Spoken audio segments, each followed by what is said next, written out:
Ayan guys, good morning. Happy Valentine's everyone. Ate Sally. Ayan. Ay, di na. Nasa ka na. Nagtago ka na naman. Ayan. Ayan sila. Wait lang po. Ayan po sila.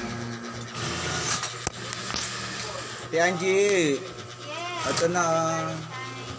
Ayan po sila. Ayan guys. Saan ang date nyo mamaya? Palengke. Pamili ng bulaklak. O yung bulaklak. Ang dami doon, no? Dahil Ngayon? Ah, talaga. starting. Oo nga.